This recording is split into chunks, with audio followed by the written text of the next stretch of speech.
Friends, welcome to my YouTube channel taxation with VMC. आज हम जानेंगे जो एक हॉट टॉपिक बना हुआ है और मार्च का मंथ आ चुका है, जो कि हर किसी के माइंड में कंफ्यूजन क्रिएट किए हुए है कि हम next year new tax regime में जाने वाले हैं या ओल्ड टैक्स रिजीम में जाने वाले हैं। ये एक बहुत बड़ा कंफ्यूजन दिमाग के अंदर चल रहा है, तो आज हम उसको सॉल्व करने की कोशिश करेंगे। तो सबसे पहले तो मैं ये कहना चाहूँगा कि जो बजट में जो भी चेंजेस आए हमारे इस ईयर के लिए, जो नेक्स्ट फाइनेंशियल ईयर में हमारे अप्लाई होने वाले हैं, उसमें सबसे बड़ी बात तो सारे चेंजेस जो भी किए गए हैं, जो भी हमें रिलैक्सेशन दी गई हैं, वो सारी की सारी हमारी न्यू टैक्स रिजीम वालों के लिए है। Old tax regime as it is है, ये न्यू टैक्स रिजीम को प्रमोट करना चाहते हैं। न्यू टैक्स रिजीम को ही इन्होंने डिफ़ॉल्ट बना दिया है, यानी अगर कोई ओल्ड टैक्स रिजीम सेलेक्ट करना चाहता है तो उसे फिर फॉर्म फिल करना पड़ेगा, अदरवाइज उसको न्यू टैक्स रिजीम में ही माना जाएगा। तो आइए चेक करें कि कैसे हमारी इनकम को हम क्लासीफाई करें और कितनी स्लैब वाली इनकम वाले ऑप्ट करें तो हमारे लिए बेनिफिशियल होगा। तो आइए देखते हैं। मान लीजिए अगर आपकी इनकम 7 लाख है, क्योंकि इन्होंने न्यू टैक्स रिजीम में जो एग्जम्पशन दे दिया वो 7 लाख तक दे दिया, यानी कि जिसकी इनकम 7 लाख तक ग्रॉस जो अपनी सैलरी है, अगर किसी की 7 लाख रुपीज़ पर एनम आती है, तो यानी कि उसको तो सोचने की रिक्वायरमेंट ही नहीं है वो न्यू टैक्स रिजीम में आए, उसके पास चाहे डिडक्शन हो या ना हो। उसके लिए तो न्यू टैक्स रिजीम में नील टैक्स है, तो उसे कोई दिक्कत नहीं है। और यहाँ तक तो मैं ये कहूँगा कि वो 7,50,000 वाले पर्सनस भी इसके अंदर आ सकते हैं, क्योंकि इस बार के बजट में गवर्नमेंट ने 50,000 का रिबेट, 50,000 का जो स्टैंडर्ड डिडक्शन है वो सैलरी क्लास वालों को न्यू टैक्स रिजीम में भी दे दिया है।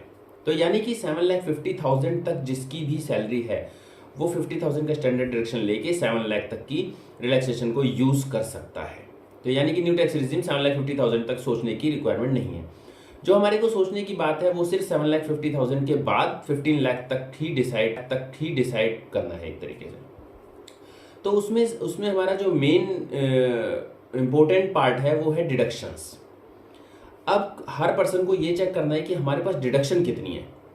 डिडक्शन इन द सेंस, जैसे हमारे पास 80C की डिडक्शंस इन्होंने दी हुई थी। 80C के अंदर हमारे इंश्योरेंस, ट्यूशन फीस, कोई म्यूचुअल फंड्स, ऐसे कुछ यूनिट लिंक्ड इंश्योरेंस पॉलिसीज जो हो गई, तो ये सारे अगर हमारे 1,50,000 की डिडक्शंस हमारे पास अवेलेबल है, हमें चेक करना पड़ेगा कि हमारे पास 1,50,000 की 80C में इन्वेस्टमेंट्स हैं कि नहीं है। तो सबसे पहले तो हमारा 1,50,000 80C के अंदर होना चाहिए। 80D जो कि मेडिक्लेम है, उसके अंदर हमें चेक करना पड़ेगा कि हमारा 25,000 का मैक्सिमम डिडक्शन है, वो हमारा कितना अमाउंट है, 25,000 है या उससे कम है। देन हमारा आता है सेक्शन 80CCD, यानी कि जो है हमारा पेंशन स्कीम के अंदर हमें 50,000 की डिडक्शन मिलती है। एंड देन उसके बाद हम अगर बात करी जाए तो अगर हमने होम लोन ले रखा है तो होम लोन का इंटरेस्ट का रिबेट हमें मिलता है 2 लाख तक। तो यानी कि अगर टोटल देखा जाए तो हमें 1,50,000 का डिडक्शन 80C के अंदर मिल जाता है, 25,000 का डिडक्शन हमें 80D के अंदर मिल जाता है, और 50,000 का डिडक्शन हमें NPS के अंदर मिल जाता है, एंड 2 लाख का इंटरेस्ट फ्रॉम होम लोन मिल जाता है हमें। तो यानी कि अगर टोटल देखा जाए तो 4,25,000 के अप्रॉक्स हमारे डिडक्शन अवेलेबल है हमारे पास। तो हर पर्सन को एक अपनी शीट लेके एक रफली बेसिस पे कैलकुलेशन करनी है और ये देखना है कि हमारे पास डिडक्शंस कितनी है, टोटल इनकम ये है हमारी, एंड देन अब हमारे पास डिडक्शन कितनी है, क्योंकि जरूरी नहीं है सबके पास 1,50,000 की डिडक्शन हो। हमारे पास 80C में इतना डिडक्शन है, 80D में इतना डिडक्शन है, और NPS में इतना है, और या फिर होम लोन ले रखा है या नहीं ले रखा, उस पर डिपेंड करेगा।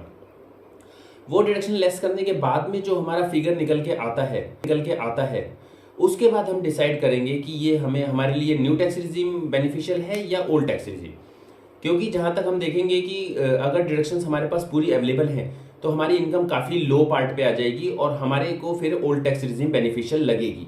अदरवाइज जिसके पास डिडक्शंस नहीं है उसको सोचने की रिक्वायरमेंट नहीं है, क्योंकि गवर्नमेंट भी न्यू टैक्स रिजीम को प्रमोट कर रही है।